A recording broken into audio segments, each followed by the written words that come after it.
Hi Legend waa anigoo Ali Kamil mar kale waxaan idinla wadaagi doonaa film cusub oo ka mid ah taxanaha 2022 oo ciwaankiisu yahay naagta marfishka lagu hayay daawasho wacan bili hore gabar yar oo qurux badan oo hooyadeed u saxiixi lahayd tartanka quruxda magaalada hooyadeed had iyo jeer waxay oran jirtay haddii aan kuu kala doori lahaa inaad aqli badan tahay iyo inaad qurux badan tahay waxaan kuu doori lahaa inaad qurux badan tahay mar walba waxay ku oran jirtay ereyadani oo waxay ku dhigan qalbiga inanta yar gabadha yar waxay ku kortay inay noqoto Amelia ta ugu quruxda badan oo ah gabar supermodel oo lagu soo hirto isla markaana leh mustaqbal ifaya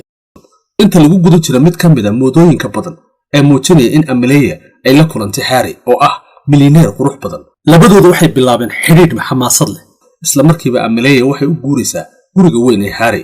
waxay u maleynaysaa in nolosheeda ay ku dhowdahay ajiib subax ka mid ah subaxyada Amelia waxa hurdada ka toosisa qaylo yaab leh oo ka imaanaysa xafiiska Harry oo ay aado si ay u hubiso waxa socda iyadoo heshay saaxiibkeed oo ku dhijiraya marfish weyn gidaarka tani waa naadir Harry sababtoo ah waxa uu badiyaa door bidaa inuu shaqaaleysiyo xirfad leh marfishku maaha buugaagtiisa ama koobabkiisa mid uu saarayo waa hadiyadda Amelia oo waqtiga xaadirka u aragta mid aad u macaan laakiin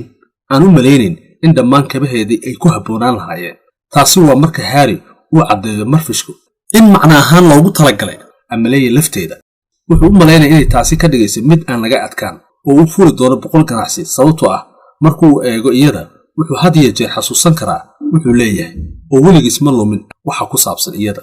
Amelia aad uma jecla fikraddan waxayna xasuusinaysaa Harry inay tahay inay shaqayso laakiin waxa uu ugu jawaabo waa inay joojisaa maadaama ay nacdo shaqadeeda si kastaba Harry wuxuu maleynayaa inay aad uga baxsan tahay inuu ku nool yahay nolol caadi ah Harry wuxuu ka caawinayaa inay korto jaranjarada si ay ugu fadhiisato marfishka kadibna barkinsi si ay ugu raaxaysto ka hor intaanu qaadin jaranjarada wuxuu yiri tani waa muuqaal qurux badan oo nolol qurux badan leh dabadeed Harry wuxuu aadayaa si ay u quraacdaan labadooda oo hadda iyada oo kaligeed qolka ku jirto muddo kadib Harry iyo Amelia way isguursadeen laakiin xitaa inta xafladda lagu jiro waxay waqtigeeda ku qaataa fadhiisiga marfishka iyadoo xiran labiska arooska oo ay daawato qof kasta oo ku dhaxmilmaya oo sheekaysanaya markuu Harry khudbad yar soo bandhigo waxa uu weydiistaa rooti oo waxay isku aragtaa inay ku faraxsan tahay inay indhahaas oo dhan ku hayso iyada kadib markii habeenkii la gaaro qof kasta aaday guriga Harry wuxuu soo celiyay talaankii oo wuxuu habeenkii arooska marfishka kula hoyday xaaskiisii cusub maalmuhu markay dhaafeen Amelia waxay isku daydaa ama kala duwan nafteeda ugu mashquusho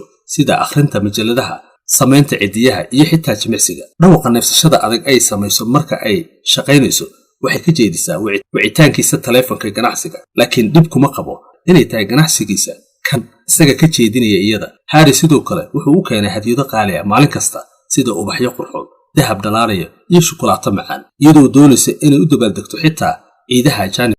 joogista marfishka dushiisa waa caajis oo xataa gabdho la sheekaysan mayso Amelia si ka baxsan su'aalaha asaasiga noloshana waxay ka qaadaysaa madax banaanideeda iyo ikhtiyaarkii xorta ah Harry wuxuu bilaabay si yar u fiirsado iyada kaliya wuxuu istaagaa si uu u dhunkado ka hor inta aanu bixin oo aanu u keenin hadiyado xitaa ma dareema dharka quruxda badan ee Amelia uu xiro isaga oo kaliya waxa kale oo ku cadhoodaa in kasta oo ay samayn karto inta uu shaqaynayo sida awgeed wuu iska indhatiraa isku dayga ay ku doonayso inay wada hadal ku bilowdo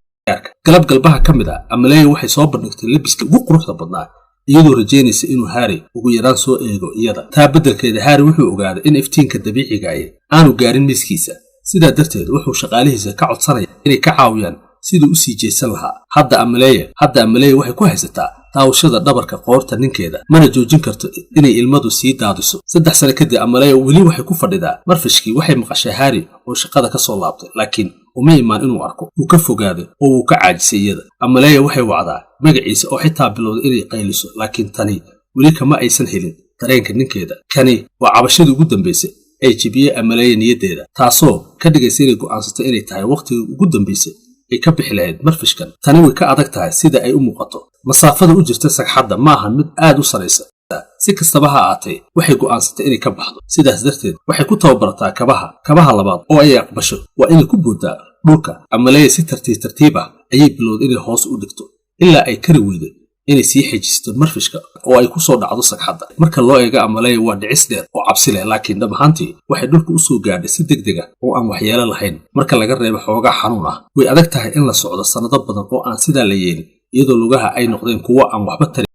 dareemida neecawda wejigeeda mar kale ayaa ka farxisa Amelia isla markii waxay bilowday inuu sahmiso sidii ilmo yar oo markii ugu horeysay arkay dunida iyadoo farxad ku dhex wareegayso. Amaleya waxay taabatay biyaha barkadda, waxa ay tuurtaa kubado badan oo tennis ah oo ay ku qoob ciyaartaa dariiqyada guriga ka hor inta aanay xidhan kabaheeda si ay u aado magaalada oo ay u fuusho gudaha gaariga boostada kaas oo kaxaynaysa iyada. Markay magaalada gaadho dhaqankeeda xaragada leh ayaa sii socda markay ay kalsooni ka hesho socodkeeda si ay dhaqso ugu dhaqaaqdo. Ugu dambeyntii waxay u dhaqantaa sidii inay mar kale qayb ka tahay bulshada. Amaleya waxay la ku duubatay baabuurka, waxa ay salaantay ninkii shisheeyaha ah, waxa ay ku qoob ciyaaraysaa miiska dushiisa oo xataa waxa ay nin weydiisanaysaa inay fuusho mootadiisa. safarku waa madadaalo badan. Marba markay gaaraan aagga xeebta, Amaleya ayaa ka soo baxday si ay u sii wado sahminta. Mar labaad waxay la qoobka ciyaaraysaa qof aanay garanayn. Waxay ka jexjeexday ganaaxa nin baarkinkiisa, waxay ku biirtay koox yooga ah, waxayba ordaysaa oo aakhirkii waxay u sii socotaa xeebta halkaas oo dad booliis ah ay ku biireen qoobka ciyaarka. Dabadeed waxay u carartay badda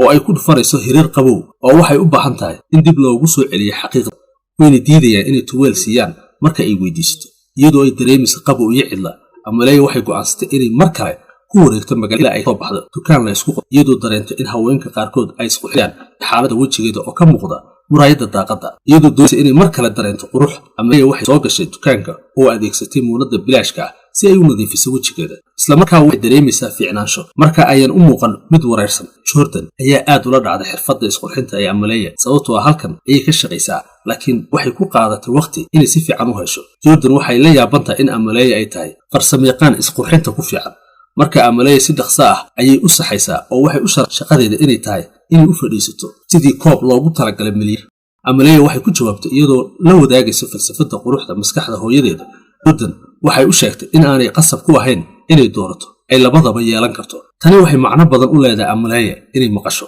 sababtoo weligeed waxaysan fakirin sidaas. Ka hor intaanay Amaleya tegin, Jordan waxay isku dayaysaa inay ka iibiso shay sababtoo waxay ku shaqaysaa commission. waxay qabsatay usha dabdamiska oo waxay bilowday inay ku garaacdo marfishka si ay u burburiso dhammaan. Burburinta waxyaalahan oo kale had iyo jeer waa cabsi, laakiin sida ugu dhaqsaha badan waxay bilowday dareen aad u qaracsan. Sidaa darteed Amaleya waxay bilowday inay si dhaqso ah u jijibiso. Hal sano kadib Amaleya waxay furatay saalon u gaar ah oo ay magaceedu yahay Astaanta. Waa guul weyn. Mar walbana waxaa jira safaf dheer oo dibadda ah oo sugaya markooda, laakiin xitaa dukaanka Amaleya waxay ku celcelisaa qaababkii hore. Waxay ku fadhiisataa marfish calaamad halkudhig la yaab leh oo ku qoran oo ah qof walba ha eego, iyadoo oo rabta inay tusaale u noqoto siday u qurux badan tahay uguna aqli badan tahay inay wax ka qabato iyada ganacsiga u gaarka ah. Si kastaba ha ahaatee, markay macaamiishu yimaadaan isla markaana ku dhahaan aad baad u qurux badan tahay, ma jecla inay maqasho ereyada noocaas ah. Amaleya waxaa mar kasta dhigaheeda ku soo dhaca in quruxda dumarka la dhayarsado, isla markaana aan ahayn koob loogu talagalay milyaneerada. Si aad u hesho aflaam cusub, fadlan share iyo subscribe-ka noo saar High Legend. Maalintu ha idiin wacnaato.